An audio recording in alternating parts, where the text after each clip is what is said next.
জুলাই গণ অভ্যুত্থানে প্রসিকিউশনের তথ্য মতে শুধু চট্টগ্রামে পুলিশ, আওয়ামী লীগ, ছাত্রলীগের গুলিতে আহত সংখ্যা 459, যেখানে প্রাণ হারায় 9 জন। মঙ্গলবার এ মামলায় আন্তর্জাতিক অপরাধ ট্রাইব্যুনালের সাবেক সংসদ সদস্য ফজলে করিম ও অস্ত্রধারী যুবলীগ নেতা ফিরোজকে হাজির করা হয়। শুনানি শেষে ফিরোজকে পাঠানো হয় কারাগারে, আর সাবেক এমপি ফজলে করিম চৌধুরীকে একদিনের জিজ্ঞাসাবাদের অনুমতি দেয়া হয়। আশুলিয়ার লাশ পোড়ানোর মামলায় হাজির করতে বলা হয় সাবেক পুলিশ কর্মকর্তা আব্দুল্লাহিল কাফি সহ 3 জনকে। এ সময় চিফ প্রসিকিউটর বলেন, জুলাই-আগস্টের গণহত্যার বিচার আন্তর্জাতিক অপরাধ আদালত আইসিসিতে বিচার নিতে চায় না আন্তর্জাতিক অপরাধ ট্রাইব্যুনালের প্রসিকিউশন।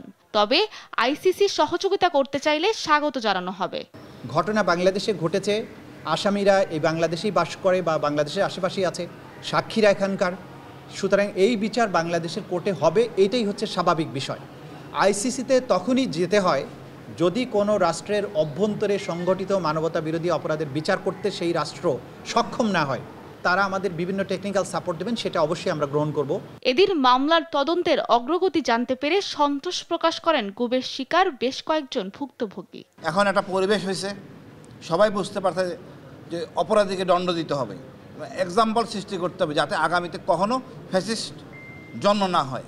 ট্রাইব্যুনালকে তাদের কঠোর পরিশ্রমের মাধ্যমে অতীতের যে কোনো রেকর্ডের তদন্তের যে কোনো রেকর্ড বা মামলার বিভিন্ন পর্যায়ের যে রেকর্ড তার থেকে অনেক দ্রুততম সময়ের মধ্যে তারা বিভিন্ন মামলা ক্লোজ করে বিচারের আওতায় নিয়ে আসার চেষ্টা করছেন। বিচারের দৃশ্যমান অগ্রগতি হলে ভারতে বসে শেখ হাসিনার হুমকি দেয়া কমবে বলেও জানান তারা।